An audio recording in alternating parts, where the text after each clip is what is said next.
Propel Fitness Water. With Gatorade electrolytes, zero sugar, and vitamins, Propel hydrates better than water to help you get the most out of your workout and get back to your best self. What propels you? Propel with Gatorade electrolytes. This episode is brought to you by Nordstrom. For 125 years, Nordstrom has been part of your story. The stylist who found the perfect outfit for your big interview. The first pair of walking shoes for your 1-year-old. The tomato soup you shared with your sister at the cafe. These are the moments that make Nordstrom, Nordstrom. Big or small, we're here for all of it. Celebrating 125 years with new moments still ahead. Discover it all in Nordstrom stores and at Nordstrom.com.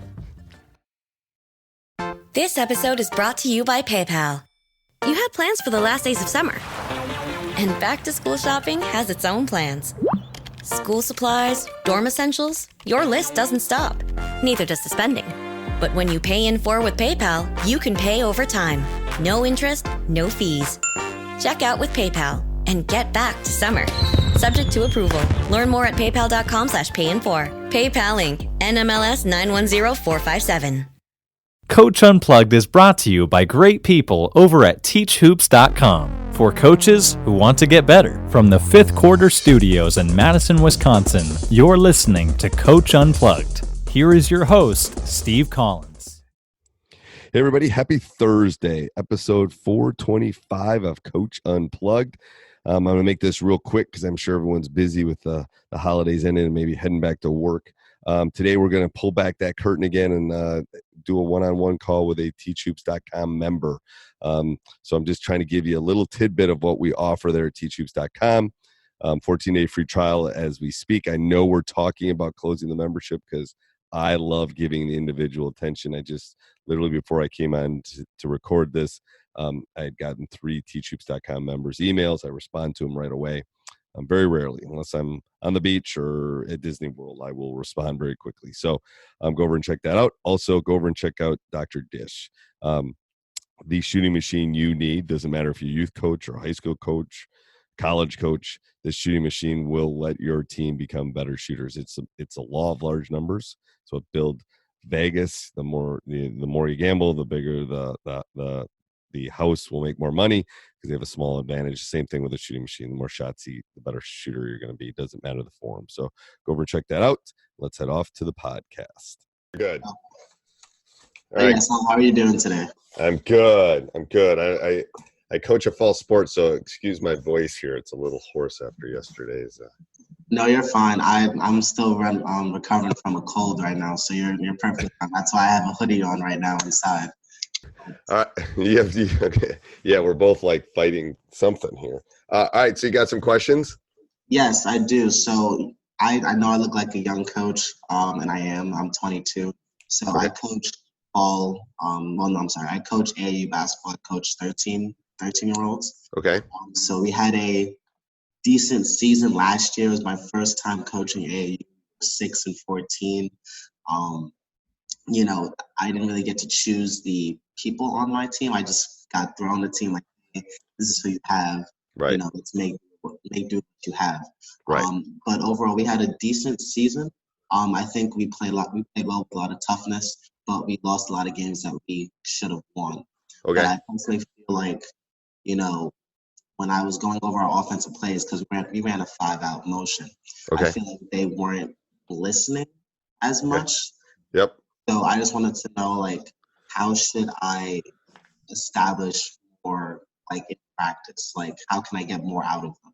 Yep. So how many days a week do you get them for practice? It's AAU, so 1 or 2. Okay. And how long? About an hour and a half. Okay.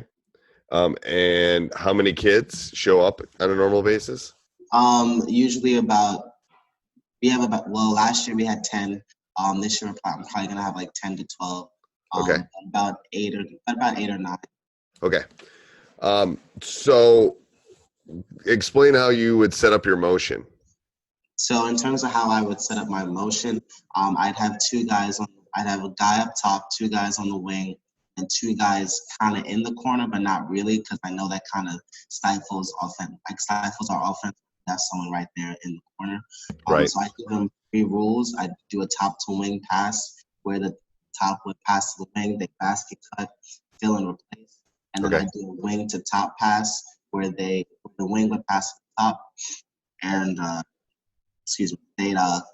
they'd cut to the basket. They wouldn't cut to the basket, place the guy on the same side. Okay. That makes sense. And what did they do well and what did they not do well? So in terms of just our basic motion, like they move well. It's just they don't read the defense well. Yeah. And I'm trying my best. And I've even thought about just changing our offense this year to more of a flex offense. So a flex will give you more structure, which is fine if you want to do that. From my days of doing AAU, very rarely do you get 5-on-5 all showing up because they got so many things going on. So I would do a lot of small game stuff. I would do a lot of 2-on-2 and 3-on-3. Okay. And really try to break the game down. Like maybe you're going to work on ball screens. Maybe you're going to work on slips. Maybe you're going to work on basket cuts. And just have a lot of competition, a lot of like, okay, let's play 2-on-2, and the only way you can score is off a ball screen. And they'll learn real quick. You can't hide in 2-on-2 and 3-on-3. And I'm guessing you have 2 baskets, so you could have 2 groups going at the same time. So that way they're all being active, they're all doing something, and you're working on your offense. Now, summer AAU tends to be a lot of transition buckets. I would guess 70% of your buckets come in transition. Yes. So you got to build that into your practice. I always built that, how are we turning people over and how are we getting out in transition and scoring? So you're going to want to do, maybe a lot of 3-on-2 full court stuff where the offense has the advantage and they got to score in 4 seconds. Okay. You might want to do, I would get rid of anything that doesn't pertain because you have such limited time. Everything should be pertaining to what you can do to score. So a lot of I would do a lot of stuff full court. I would do a lot of competition stuff. I would do a lot of, advantage, disadvantage. Like maybe it's 3-on-4. Maybe there's 4 defenders and 3 on offense. Well, what are we going to do? Are we going to pull it out? Or are we going to take the first 3 and then attack, hit the offensive glass? Those kind of things. Because I think that's, as a summer AU coach, your job is to teach them skill sets too, that they can take to their high schools and stuff. Right. Yeah, to the next level. So, what are the skill sets they need? Maybe we spend 5 minutes on dribbling. Maybe we spend 5 minutes on shooting full court layups with you on the defensive end, just kind of following them when they're going up, or finishing in traffic, or those kind of things.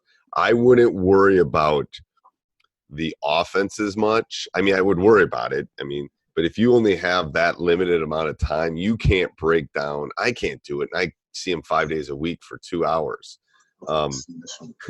So I would pick my battle on that. I don't think I'd put the flex in just because it's going to take you time to teach it and stuff. I would keep the motion in there, or read and react, and just keep the rules really simple. Every time you pass the ball, you're going to cut. Every time you pass the ball, you're going to replace. Every time you pass the ball, you're going to screen away. Something really simple. And then you can break those simple rules, whatever you want them to be, into, the small game stuff. And they'll love practice more. The more kids will show up. You're doing lots of competitions. And then I would work, on the defensive end. Like, we're going to play man. Here's how we're going to, Yeah, go ahead. Oh, I was going to say, yeah, so my defensive philosophy is I want to play man-to-man. I don't like playing zone at all, especially for youth basketball. But I play teams that they play 2-3 or 1-3-1, and it's just like hurting their defensive growth. Oh, it should be against the law. Like, you should get thrown in jail for doing that. It's horrible. Yeah, but, people just want to win. So I know. So, like, me personally, I would like to win too. Like, right. I never really ran 2-3. I never really ran 3-2. Like, I'm more man to man. You match up, you guard up, you communicate. Who's in help, who's in deny, who's on ball. I'm big on communication, so like these guys know that. Like, my main thing is like a quiet gym is a losing gym. Yep. And like I hate quiet gyms. That's just me personally. And I'm like, there's no way, you guys can't be energetic. You guys can't be communicating with each other because you're not going to know what's going on in defensive end. Right. If I'm up top, and I get that, and there's a screen coming right, like how am I supposed to know if Right. the guy down low doesn't tell me screen right? Right. And then what I would do is, so we are kind of broke the offense down. So now on the defensive end, what I would do is, okay, we're going to do these 2 or 3 things. Everything's going to be man-based, but we're going to do man. We're going to play straight man. We're going to play man where we're going to ice or kind of funnel to the sideline. We're going to run a half-court trap where on the first pass only we're going to trap them. All those things will get them excited about it, and it will help the energy in the gym and the communication. And it will also give you buckets on the other end. That is true. So you got to give them a little carrot for the defense so they want to do the offense. You know what I'm saying? So it's like, we're doing this defense because it's good. It's going to teach you more, but we're also going to turn people over. And then we're going to get layups. We're going to score, blah, blah, blah. So that's, I mean, the problem is you have this finite amount of time in your practice. If you think about your practice, so let's say you have an hour and a half. You want to do some skill work with them, some ball handling, some shooting, because some of them are soccer players or they're doing other things, whatever they're doing. So you're going to want to do some of that because it's the right thing to do. You're trying to develop them. So that's the first thing. Then you got to sit and think, okay, I got to work on offense and defense in this small amount of time. How can I do that? So I would, if you see them twice a week, I would have quote unquote an offensive practice where I'd spend more offensive time and then a little defense. And then the next one, I would spend more time on defense and a little bit on offense. And then, No, sorry. So I was gonna say for the fall season, we're not playing in zero gravity tournaments, even though I would like to. So we're gonna have more practices on Fridays and Saturdays, and then we'll have some weekend games here and there. I think we're playing in a league in New York. Okay. So it's just you'll have more time for the fall. Spring is where we do much more zero gravity tournaments. Yep. You can do more. And this is, especially if you think you're going to have the boys again, this is where, especially if you get some Saturdays and Sundays, what I would say is in those days, it's like, okay, let's put a couple out of bounds plays in. Because if you can run anything on out of bounds, or you have 1 or 2 quick hitters, it's like gold at the AAU level. Like if you run them well, because no one has time. So this might be the time to put some of those in and say, hey, let's try, especially if you can get 10 kids there. This is if everyone can make Sunday is going to be our implement day. And we're going to put in like an couple out of bounds plays and a couple quick hitters and get, some scoring stuff. And then I'm going to let you play some, you got to give them a carrot so they all show up. But it's like, all right, we're going to put this stuff in. And then for 30 minutes, I'm just going to let you run. Kind of thing. And they'll go, oh, good. Well, I'll be there if I get to run, So I read a lot of a lot of readings that you have, a lot of podcasts. Well, I've watched a lot of podcasts. So I definitely, one of the ideas that I love is the 4-minute games. Yep. So for championship practices, I definitely saw that. So I definitely put that in my practice plan for this year. I feel like that's a great idea. Let them run, let them play. I feel like if I put situations sometimes in those 4-minute games, it might bring more out of them. And I feel like it might make things much more competitive. Yep. And what I've tried to do too is I've conceptually tried to really start breaking my practice down like games. It's weird because we play in halves in Wisconsin. So I'll do some fun, because think about how a game works. It's warm up, then you play, then it's halftime, then you play. So what I try to do is do a lot of intense things early. That's our warm up. And then we go play the game. So we're doing a lot of our offense and defensive stuff. And then I take a little break in the middle and talk to them just like I would in a game. and then at the end again, we go back and work on some offense and defensive stuff and go up and down and blah, blah, blah. And then at the end, at post game, it's like, again, I'll maybe talk to them. Maybe we go do a film session. Maybe we, do some skill work, whatever we need to do at the end. So I try to break it up so it feels like it's not going to feel exactly like a game, but I found that to be successful. So that's something to think about too, especially if you're especially in your more of your spring stuff, maybe. I was definitely thinking too for the timeout situations. I remember listening to one of the podcasts where you talked about taking a timeout. Well, Yep. the kids get 3 timeouts or however many timeouts they have, 45 seconds, a minute. They can call it on their own. Yep. So I definitely saw that, and I was like, okay, that's great. Instead of me just saying take a water break, like Yep. I want to implement having 2 team captains, for fall and spring. Yep. Both, because some of my kids are moving up to 14 years, and I'm getting a lot of 12 kids. Well, not a lot. I'm getting like 3 or 4 12 kids, and then we're doing tryouts right now. So I'm trying to get as much talent as possible. Okay. But definitely the timeout situation is what I wanted to do as well. I think that's a good thing to do. I mean, again, I want them to run. I mean, I'm trying to orchestrate. I'm trying to be the puppet master, but I want them to do it. It's their thing, Okay. Anything else? Parting question here. Last thing I wanted to say is, how do I handle kids with talent but not great attitudes?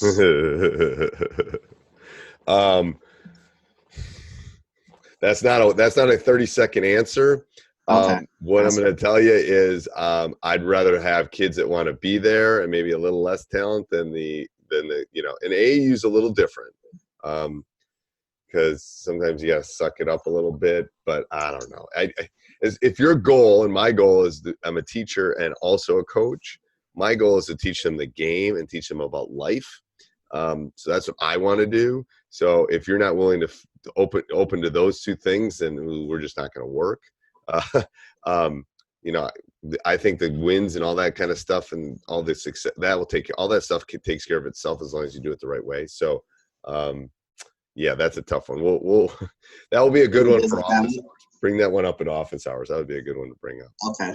All right. Thank you so much, Coach. Yep. No problem. Talk to you soon. Bye. Hey, Coach. I hope you enjoyed that. Make sure you subscribe and leave a written review. We would love those. Also, I would ask that you go down and think about joining teachhoops.com. I know you've been thinking about it. It's like, oh, should I do it? It's a lot of money. It's like, trust me, it will pay for itself. I would not, I have partners I have to pay, but it is worth every penny. So go over and check it out. And then if you're going to do any shopping, click that Amazon link down below.